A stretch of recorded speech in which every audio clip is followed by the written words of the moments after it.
Maqaan koo Girmaa Raggaasaan jedhama. Kanan irraa dhufe godina Lixa Shawaa magaalaa Ambooti.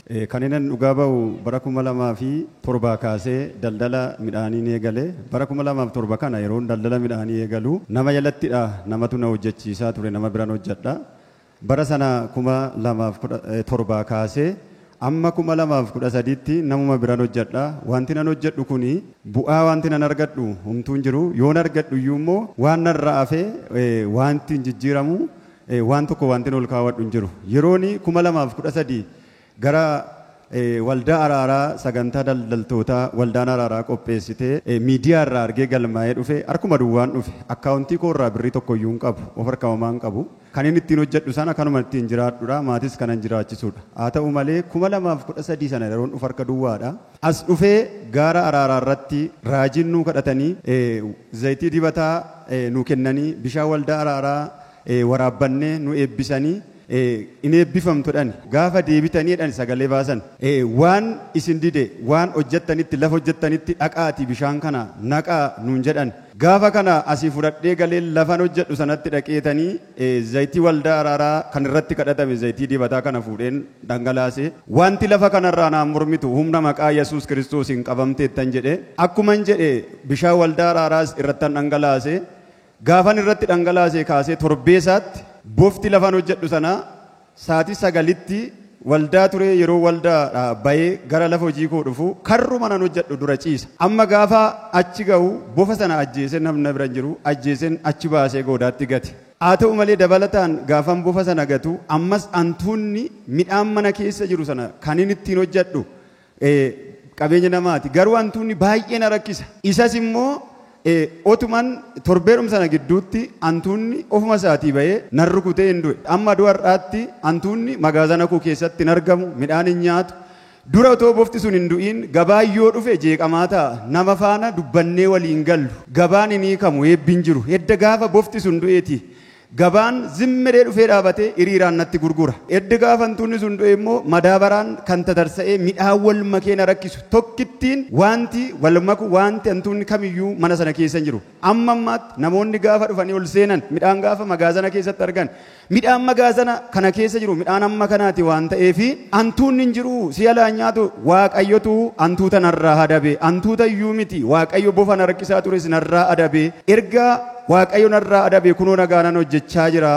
Isa akkaataa kanatti waaqayyo waan dhokatee namaan lolu waan dhokatee nama jeequ namarraa adabu namarraa ajjeesu isa namaa godhu waaqa waldaa araaraa irratti ulfina isaa guddaadhaan nama wajjiniin ta'e nama gargaaru gooftaa kana naa galateeffadha.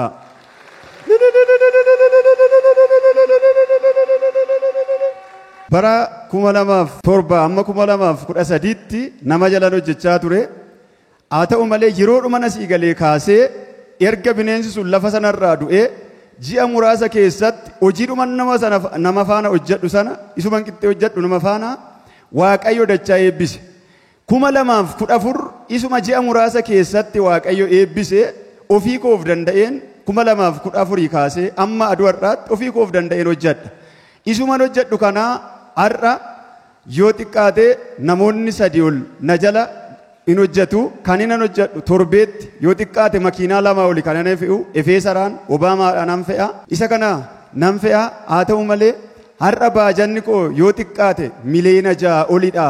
Akkaataa kanatti waaqayyo ayyaana isaatiin humna gaara araaraa kana irratti hojjetuun narratti hojjetee eebba guddaa eebba manan jedhamne naa kenne isa kana waaqayyoon harka keessa walitti dhaa waaqayyoon naa galateeffadha.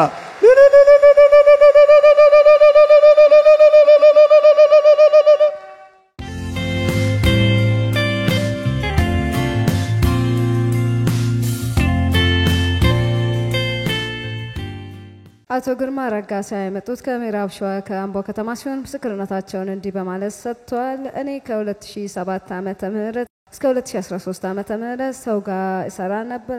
ከነሱ ብር ተቀብዬ ለነሱ እየገዛውኝ ለነሱ ይሰጥ ነበርና ትርፉ ደግሞ ከኔ እንኳን የማይተርፍ ነበር። ለ6 ዓመታት በጣም እቸገር ነበር። 2013 ዓመተ ምህረት የነጋዴዎች ኮንፈረንስ ለመካፈል ወደዚህ ወደ አራራ ዋቀዩ አዱኛ ቤተክርስቲያን መጣሁኝና የእግዚአብሔር ሰው ነብይ መሰረት ታዬ ጸለዩልን። የተጸለየበት የአራራ ዘይትና ውሃ ቀድቼ ገባሁኝ። ያንን በመጋዘኑ ጨመርኩኝ። ያንን ዘይት ከጨመርኩበት በሳምንቱ እባብ ከመጋዘኑ ወጣና እኔ ከቸርች ስመለስ መጋዘኑ አጠገብ ባባይቼ ያንን እባብ ገደልኩኝ። እንዲሁም ደግሞ ይልያላ የሚያስቸግረን አይጥ ነበር። ያ አይጥም ወጣና እኔ ገደልኩት። ያ እባብና አይጥ ከሞቱ በኋላ ንግዴን በጥሩ ሁኔታ መስራት ጀመርኩ። ገባም አለኝ። ከዚህም በፊት ከሰው ጋር ከተነጋገርን እንኳን አንግባባም።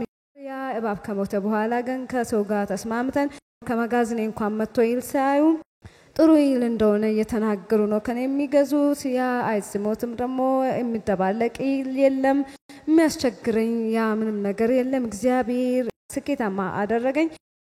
የራሴን ችዬ 2014 ዓመተ ምህረት ደግሞ ስራ መስራት ጀመርኩኝ። ይህንን ስራ እየሰራሁኝ እኔ ጋር አሁን 3 ሰው ይሰራሉ።